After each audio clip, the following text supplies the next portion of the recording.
Bonjour à tous, c'est Anne-Sophie pour Ciné Sériculture. On se retrouve aujourd'hui pour le troisième JT jeux vidéo de la chaîne. Ce JT du mois d'octobre 2019 va donc s'articuler en trois parties. Les principales nouveautés du mois, l'actualité du jeu vidéo en bref et les rendez-vous à ne pas manquer. Quelles sont les principales sorties jeux vidéo du mois d'octobre 2019? C'est ce que nous allons découvrir tout de suite.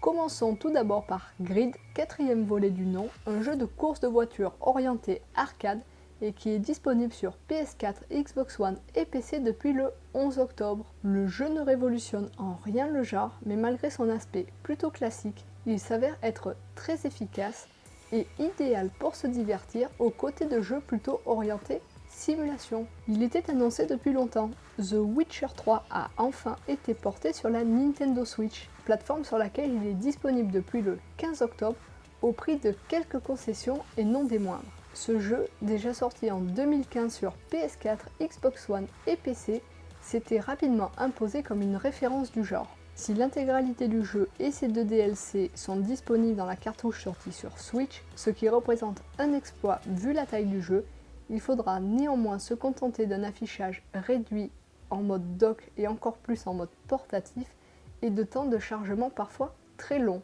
C'est loin d'être suffisant pour profiter pleinement des graphismes du jeu qui s'avéraient époustouflants lors de sa première sortie, mais cela devrait néanmoins permettre à un nouveau public de découvrir le jeu, pas dans les meilleures conditions cependant.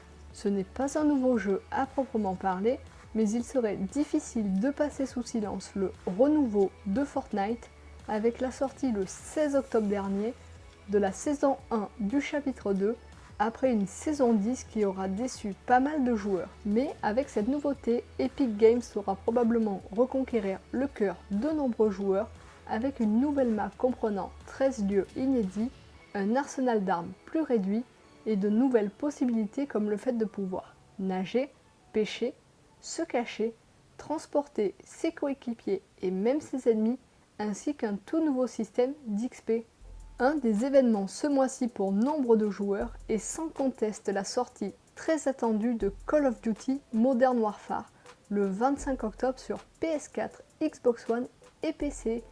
Avec ce nouveau volet, la licence fait son retour avec un jeu plus réaliste que jamais.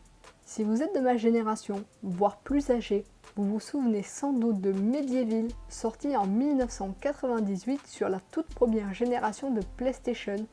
Le squelette préféré des joueurs fait son retour sur PS4 le 25 octobre pour un remake de ses aventures avec des graphismes améliorés et un gameplay revisité. Il continue ainsi à remplir la longue liste des jeux ayant bénéficié récemment d'un portage, remake ou remaster. Est-ce que vous aussi vous appréciez de pouvoir rejouer aux jeux ayant bercé votre enfance sur les consoles nouvelle génération?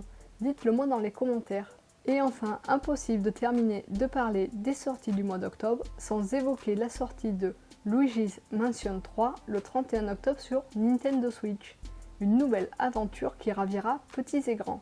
Passons maintenant à l'actualité du jeu vidéo en bref. Commençons tout de suite par un mot sur le Z-Event, cet événement caritatif qui s'est déroulé le week-end du 20 au 22 septembre et dont je vous avais déjà parlé le mois dernier. Le record de l'édition précédente a été pulvérisé puisque les 55 streamers ont permis de récolter 3,5 millions d'euros au profit de l'Institut Pasteur. Un grand bravo à eux. Les nouvelles générations de consoles chez Sony et Microsoft commencent à pointer le bout de leur nez. En effet, elles sont toutes les deux attendues pour la fin de l'année 2020. Alors que cette date de sortie était connue depuis longtemps pour la nouvelle Xbox de Microsoft, Sony vient seulement de confirmer la nouvelle pour sa nouvelle PlayStation 5.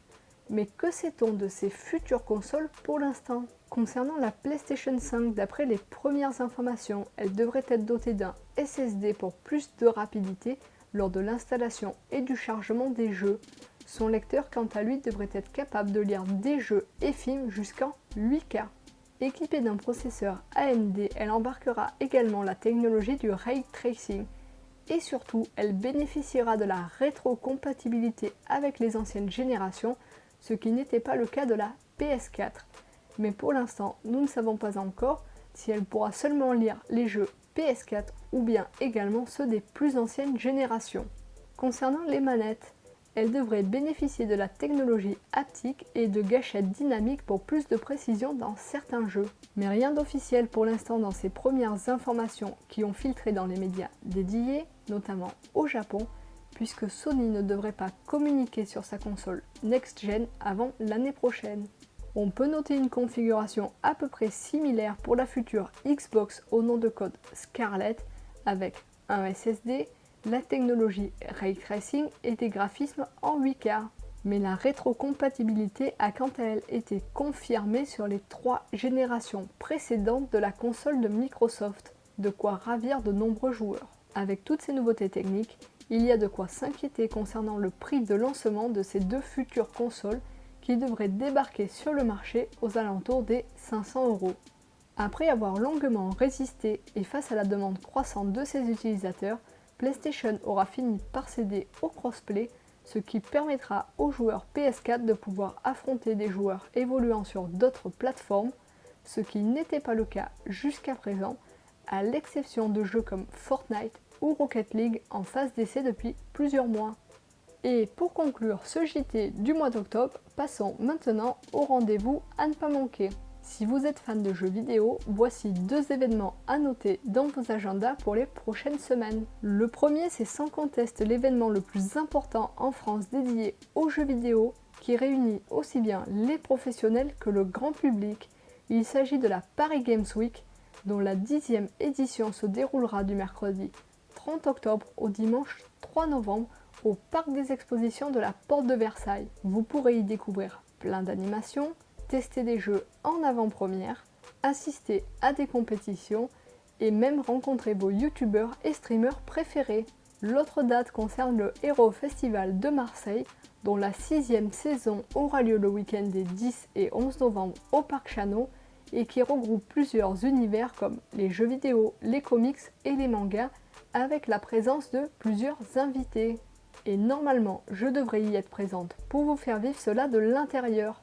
Ce sera à suivre sur les réseaux sociaux et la chaîne YouTube de Ciné Série Culture le mois prochain.